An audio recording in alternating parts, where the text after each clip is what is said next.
ನಮಸ್ಕಾರ ಸ್ನೇಹಿತರೆ, ಈ ದಿನದ ಇನ್ನೊಂದು ಹೊಸ ಸಂಚಿಕೆಗೆ ನಿಮ್ಮೆಲ್ಲರಿಗೂ ಸ್ವಾಗತ ಸುಸ್ವಾಗತ.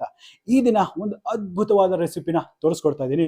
ಅದು ಯಾವುದಪ್ಪ ಅಂತ ಹೇಳಿದ್ರೆ, ಈ ವಾರ ಒಂದು ಬ್ರೇಕ್ಫಾಸ್ಟ್ಗೆ ಒಂದು ಅಲ್ಟಿಮೇಟ್ ಆಗಿರ್ತಕ್ಕಂಥ ಒಂದು ಗ್ರೇವಿ ರೆಸಿಪಿ ತೊಗೊಂಡ್ಬಂದಿದ್ದೀನಿ.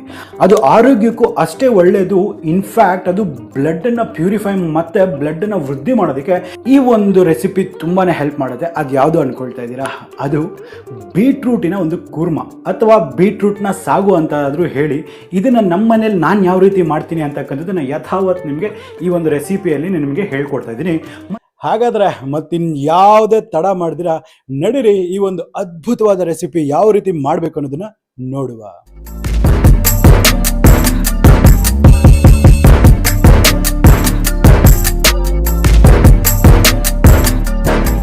ಈ ಒಂದು ಬೀಟ್ರೂಟ್ ಕುರ್ಮಾ ಮಾಡಲಿಕ್ಕೆ ಬೇಕಾಗಿರೋ ಪದಾರ್ಥಗಳು ಏನಂತ ಹೇಳಿದ್ರೆ, ಇಲ್ಲಿ ಒಂದು 150 ಗ್ರಾಮ್ ಅಷ್ಟು ಬೀಟ್ರೂಟನ್ನು ಸಣ್ಣಗೆ ಹಚ್ಚಿ ಈ ರೀತಿ ಮಾಡಿ ಇಟ್ಕೊಂಡಿದ್ದೀನಿ.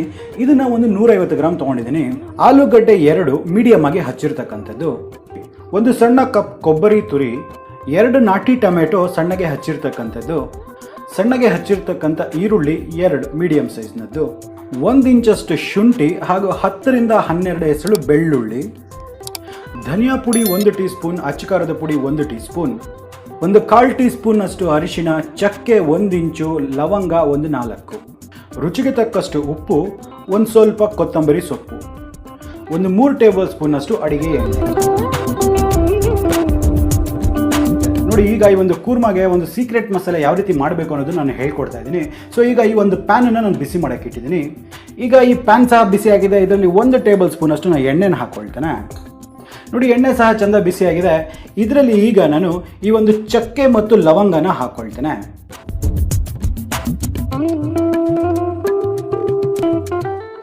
ಹಾಗೆ ಇದರಲ್ಲಿ ಸ್ವಲ್ಪ ಶುಂಠಿ,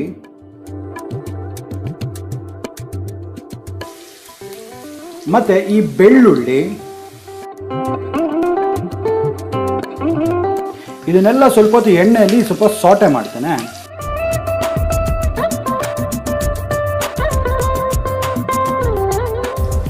ಈಗ ಇದರಲ್ಲಿ ಹಚ್ಚಿರ್ತಕ್ಕಂಥ ಈರುಳ್ಳಿ ಅರ್ಧದಷ್ಟು ಇದರಲ್ಲಿ ಹಾಕ್ಕೊಳ್ತೇನೆ.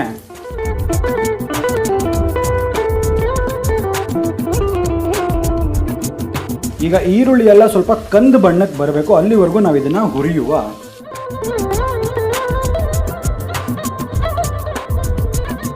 ನೋಡಿ, ಈಗ ಈ ಈರುಳ್ಳಿ ಎಲ್ಲ ಚೆನ್ನಾಗಿ ಇಷ್ಟು ಮಾತ್ರ ಫ್ರೈ ಆಗಿದೆ. ಇಷ್ಟು ಮಾತ್ರ ಆಗಿದ್ರೆ ನಮಗೆ ಸಾಕಾಗುತ್ತೆ. ಸೊ ಇದಾದ ತಕ್ಷಣ ಫ್ಲೇಮನ್ನು ಲೋ ಮಾಡಿ, ನೋಡಿ ಈಗ ಇದರಲ್ಲಿ ಈ ಕೊಬ್ಬರಿ ಏನಿದೆ, ಈ ಕೊಬ್ಬರಿ ಎಲ್ಲನೂ ಹಾಕೊಂಡ್ಬಿಡುವ.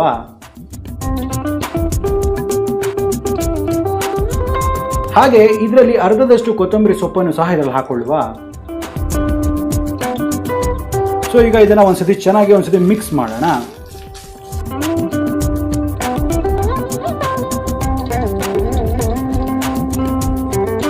ಸೊ ಈಗ ಈ ಮಸಾಲೆ ಕುಕಿಂಗ್ ಪ್ರೋಸೆಸ್ ಸ್ಟಾಪ್ ಮಾಡೋದಕ್ಕೆ ಒಂದು ಸ್ವಲ್ಪ ನೀರನ್ನು ನಾನು ಹಾಕ್ಕೊಳ್ತೇನೆ. ಸೊ ಈಗ ಈ ಮಸಾಲೆ ಏನಿದೆ ಇದು ರೆಡಿ ಆಗಿದೆ. ಇದನ್ನು ಕಂಪ್ಲೀಟಾಗಿ ತಣ್ಣಗಾದ ನಂತರ ಮಿಕ್ಸಿಲಿ ಹಾಕಿಬಿಟ್ಟು ಒಂದು ಫೈನ್ ಪೇಸ್ಟ್ ಆಗಿ ಮಾಡಿಕೊಂಡು ಬರುವ.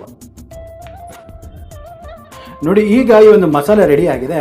ನೋಡಿ, ಇಷ್ಟು ಮೆತ್ತಗಿದ್ರೆ ಸಾಕಾಗುತ್ತೆ. ಈಗ ಇದು ಪರ್ಫೆಕ್ಟ್ ಆಗಿದೆ. ಇದನ್ನು ಪಕ್ಕಕ್ಕೆ ಇಟ್ಕೊಳ್ಳುವ. ನೋಡಿ, ಇಲ್ಲಿ ನಾನು ಒಂದು ಕುಕ್ಕರ್ನ ತೊಗೊಂಡಿದ್ದೀನಿ. ಕುಕ್ಕರ್ ಸಹ ಚೆಂದ ಬಿಸಿ ಆಗಿದೆ. ಇದರಲ್ಲಿ ಒಂದು 2 ಟೇಬಲ್ ಸ್ಪೂನ್ ಅಷ್ಟು ನಾನು ಎಣ್ಣೆ ಹಾಕ್ಕೊಳ್ತೇನೆ. ಎಣ್ಣೆ ಜಾಸ್ತಿ ಅವಶ್ಯಕತೆ ಇರೋದಿಲ್ಲ ಈ ಒಂದು ರೆಸಿಪಿಗೆ. ನೋಡಿ, ಈಗ ಇದರಲ್ಲಿ ಮಿಕ್ಕಿರ್ತಕ್ಕಂಥ ಈರುಳ್ಳಿಯನ್ನು ಸಹ ನಾನು ಹಾಕ್ಕೊಳ್ತೇನೆ. ಅರೌಂಡ್ 1 ನಿಮಿಷದ ಕಾಲ ಇದನ್ನು ಸ್ವಲ್ಪ ಹುರಿಯುವ.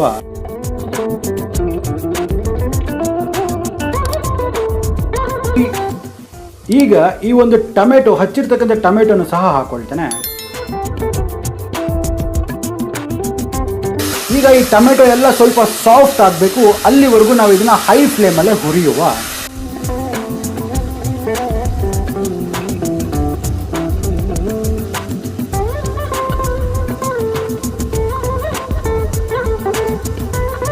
ನೋಡಿ, ಈಗ ಇದು ಚೆನ್ನಾಗಿ ಕುಕ್ ಆಗಿದೆ. ಸೊ ಈ ಸಂದರ್ಭದಲ್ಲಿ ಏನು ಮಾಡೋಣ, ಇದರಲ್ಲಿ ಒಂದು 1/4 ಟೀ ಸ್ಪೂನ್ ಅಷ್ಟು ಅರಿಶಿನ, 1 ಟೀ ಸ್ಪೂನ್ ಅಷ್ಟು ಅಚ್ಚಕಾರದ ಪುಡಿ,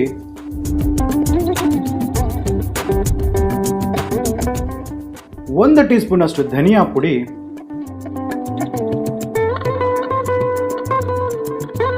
ಹಾಕಿ ಇದನ್ನೆಲ್ಲ ಈ ಎಣ್ಣೆಯಲ್ಲೇ ಒಂದು ಸ್ವಲ್ಪ ಹೊತ್ತು ಇದಕ್ಕೆ ಹುರಿಬೇಕಾಗತ್ತೆ. ನೆನಪಿರಲಿ, ಯಾವುದೇ ಕಾರಣಕ್ಕೂ ಇದನ್ನು ಸೀದ್ಸೋದಕ್ಕೆ ನೀವು ಹೋಗಬಾರ್ದು. ಲೋ ಫ್ಲೇಮ್ ಇಟ್ಕೊಂಡೆ ಇದನ್ನು ಚೆನ್ನಾಗಿ ಮಿಕ್ಸ್ ಮಾಡ್ಕೊಳ್ಳಿ. ನೋಡಿ, ಇದೆಲ್ಲ ಚೆನ್ನಾಗಿ ಡ್ರೈ ಆಗಿದೆ, ಚೆನ್ನಾಗಿ ಇದು ರೋಸ್ಟ್ ಆಗಿದೆ. ಸೊ ಈ ಸಂದರ್ಭದಲ್ಲಿ ಏನು ಮಾಡಬೇಕಾಗತ್ತೆ ಅಂತ ಹೇಳಿದ್ರೆ, ನಾವು ಆಲ್ರೆಡಿ ಏನು ಈ ಒಂದು ಮಸಾಲೆ ಮಾಡ್ಕೊಂಡಿದ್ವಲ್ಲ, ಈ ಮಸಾಲೆ ಎಲ್ಲನೂ ಹಾಕೊಂಡ್ಬಿಡುವ. ಈ ಒಂದು ಸೀಕ್ರೆಟ್ ಮಸಾಲ ಏನಿದೆ, ಇದೇ ಇದರದ್ದು ಒಂದು ಮೇನ್ ಇಂಗ್ರೀಡಿಯೆಂಟ್. ಸೊ ಈಗ ಈ ಒಂದು ಮಸಾಲೆನ ಈ ಒಂದು ಎಲ್ಲ ಒಂದು ಮಿಶ್ರಣದ ಜೊತೆ ಚೆನ್ನಾಗಿ ಕುಕ್ ಆಗೋದಕ್ಕೆ ನಾವು ಬಿಡಬೇಕಾಗತ್ತೆ. ಇದನ್ನು ವೇಸ್ಟ್ ಮಾಡೋಕ್ಕೆ ಹೋಗ್ಬೇಡಿ. ಇದರಲ್ಲಿ ಒಂದು ಸ್ವಲ್ಪ ನೀರನ್ನು ಹಾಕಿಬಿಟ್ಟು ಮುಚ್ಚಳನ ಕ್ಲೋಸ್ ಮಾಡಿ ಹೀಗೆ ಮಾಡ್ಕೊಂಡು ಇಟ್ಕೊಳ್ಳಿ. ನೆಕ್ಸ್ಟ್ ಇದನ್ನು ನೀರು ಹಾಕೋ ಟೈಮಲ್ಲಿ ಇದನ್ನು ಹಾಕ್ಕೊಳ್ಳೋಣ. ಈಗ ಇದರಲ್ಲಿ ರುಚಿಗೆ ತಕ್ಕಷ್ಟು ಉಪ್ಪನ್ನು ಸಹ ನಾನು ಹಾಕ್ಕೊಳ್ತೇನೆ. ಈಗ ಈ ಉಪ್ಪು, ಖಾರ, ಮಸಾಲೆ ಎಲ್ಲ ಒಂದು ಸ್ವಲ್ಪ ಒಂದಕ್ಕೊಂದು ಹೊಂದ್ಕೊಳ್ಳೋವರೆಗೂ ಇದನ್ನು ನಾವು ಹುರಿಯೋಣ. ಅರೌಂಡ್ 1 ನಿಮಿಷದ ಕಾಲ ನೀವು ಇದೇ ಹೈ ಫ್ಲೇಮಲ್ಲಿ ಇದನ್ನು ಹುರಿರಿ. ಬಟ್ ನೆನ್ಪಿಟ್ಕೊಳ್ಳಿ, ಯಾವುದೇ ಕಾರಣಕ್ಕೂ ತಳನ ಹಿಡಿಬಾರ್ದು. ಆ ರೀತಿ ಸ್ವಲ್ಪ ಮಿಕ್ಸ್ ಮಾಡ್ಕೊಳ್ತಾ ಇರಿ. ನೋಡಿ, ಈಗ ಮಸಾಲೆ ಎಲ್ಲ ಚೆಂದ ಕುದೀತಾ ಇದೆ. ಈಗ ಇದರಲ್ಲಿ ಹಚ್ಚಿರ್ತಕ್ಕಂಥ ಆಲೂಗಡ್ಡೆನ ಹಾಕ್ಕೊಳ್ಳುವ. ಅದೇ ರೀತಿ ಹಚ್ಚಿರ್ತಕ್ಕಂಥ ಈ ಒಂದು ಬೀಟ್ರೂಟನ್ನು ಸಹ ನಾನು ಹಾಕ್ಕೊಳ್ತೇನೆ. ಸೊ ಈಗ ಎಲ್ಲನೂ ಒಂದಕ್ಕೊಂದು ಹೊಂದ್ಕೊಳ್ಳೋ ಹಾಗೆ ಚೆನ್ನಾಗಿ ಮಿಕ್ಸ್ ಮಾಡೋಣ.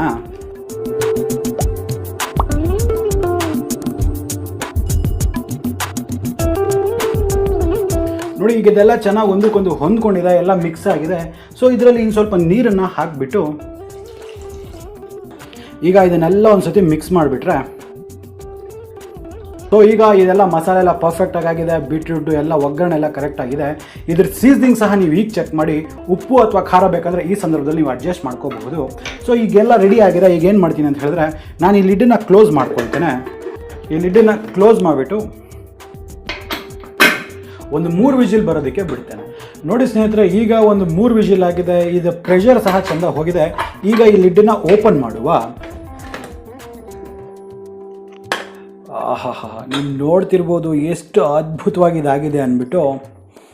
ಕಲ್ಲರು ಅಷ್ಟೇ ಪರ್ಫೆಕ್ಟಾಗಿ ಬಂದಿದೆ. ನನಗೆ ಈ ಒಂದು ಕನ್ಸಿಸ್ಟೆನ್ಸಿ ನನಗೆ ಬೇಕೇ ಬೇಕು. ಯಾಕಂದರೆ ಚಪಾತಿ ಜೊತೆ ಅಥವಾ ರೊಟ್ಟಿ ಜೊತೆ ತಿನ್ಬೇಕಂದ್ರೆ ಇಷ್ಟು ಒಂದು ಸ್ವಲ್ಪ ಗ್ರೇವಿ ಬೇಕಾಗುತ್ತೆ.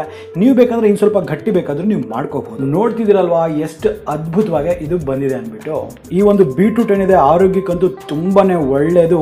ಎಸ್ಪೆಷಲಿ ಯಾರಿಗೆ ಸ್ವಲ್ಪ ರಕ್ತ ಕಮ್ಮಿ ಇರುತ್ತೆ ಅಥವಾ ಅನಿಮಿಕ್ ಇರ್ತಾರೆ ಅವ್ರಿಗಂತೂ ಇದು ತುಂಬಾನೇ ಉತ್ತಮ. ಒಂದಲ್ಲ ಒಂದು ರೀತಿಯಲ್ಲಿ ಈ ಬೀಟ್ರೂಟ್ ಅನ್ನ ನಿಮ್ಮ ಡಯಟ್ ಅಲ್ಲಿ ಇದನ್ನ ಅಳವಡಿಸ್ಕೊಳ್ಳಿ. ನಿಮಗೆ ಆರೋಗ್ಯಕ್ಕೆ ತುಂಬಾನೇ ಒಳ್ಳೆಯದಾಗತ್ತೆ. ಬಾ ಏನ್ ಬ್ಯೂಟಿಫುಲ್ ಆಗಿದೆ ಗೊತ್ತಾ ಈ ಒಂದು ರೆಸಿಪಿ ಅಂತಕ್ಕಂಥದ್ದು. ಮಾಡೋದಂತೂ ತುಂಬಾ ಸುಲಭ. ನೋಡಿ, ಎಲ್ಲ ಪ್ರೋಸೆಸ್ನ ನಾನು ಸಿಂಪ್ಲಿಫೈ ಮಾಡಿ ಈ ಒಂದು ರೆಸಿಪಿನ ನಿಮ್ಗೆ ಹೇಳ್ಕೊಡ್ತೀನಿ. ಸ್ಟೆಪ್ ಬೈ ಸ್ಟೆಪ್ ಆ ಪ್ರೋಸೆಸ್ನ ಫಾಲೋ ಮಾಡಿ ಖಂಡಿತ ನಿಮಗೆ ಅದ್ಭುತವಾದ ರೆಸಿಪಿ ಅಂತಕ್ಕಂಥದ್ದು ಬಂದೇ ಬರುತ್ತೆ. ಹಾಗಾದ್ರೆ ನಂಗೆ ಅನ್ಸುತ್ತೆ ನಿಮಗೆ ವಿಡಿಯೋ ಇಷ್ಟ ಆಗಿದೆ ಅಂದ್ಬಿಟ್ಟು. ಇಷ್ಟ ಆಗಿದೆ ನಮ್ಮ ಚಾನಲ್ನ ಸಬ್ಸ್ಕ್ರೈಬ್ ಮಾಡ್ಕೊಳ್ಳೋದನ್ನ ಮರಿಬೇಡಿ. ಹಾಗೆ ಪಕ್ಕದಲ್ಲೇ ಬೆಲ್ ಐಕಾನ್ ಇರುತ್ತೆ, ಬೆಲ್ ಐಕಾನ್ ಟಚ್ ಮಾಡಿಬಿಟ್ಟು ನೋಟಿಫಿಕೇಶನ್ ಆಲ್ ಮಾಡಿ. ಜೊತೆಯಲ್ಲಿ ಇನ್ಸ್ಟಾಗ್ರಾಮ್ ಮತ್ತು ಫೇಸ್ಬುಕ್ ಪೇಜಸ್ನ ಸಹ ಲೈಕ್ ಮಾಡಿ. ನನಗೆ ತುಂಬಾನೇ ಒಂದು ಮೋಟಿವೇಶನ್ ಅಂತಕ್ಕಂಥದ್ದು ಸಿಗುತ್ತೆ. ಹಾಗಾದ್ರೆ ಮತ್ತೆ ಈ ಥರದ ಒಂದು ಹೊಸ ವೈವಿಧ್ಯಮಯ ಅಡಿಗೆಗಳೊಂದಿಗೆ ನಿಮ್ಮ ಮುಂದೆ ಹಾಜರಿರ್ತೀನಿ. ಅಲ್ಲಿವರೆಗೂ ನಾನು ನಿಮ್ಮ ದೀಪಕ್ ಸೈನಿಂಗ್ ಆಫ್ ಅಂಡ್ ಜೈ ಹಿಂದ್, ಜೈ ಕರ್ನಾಟಕ, ನಮಸ್ಕಾರ.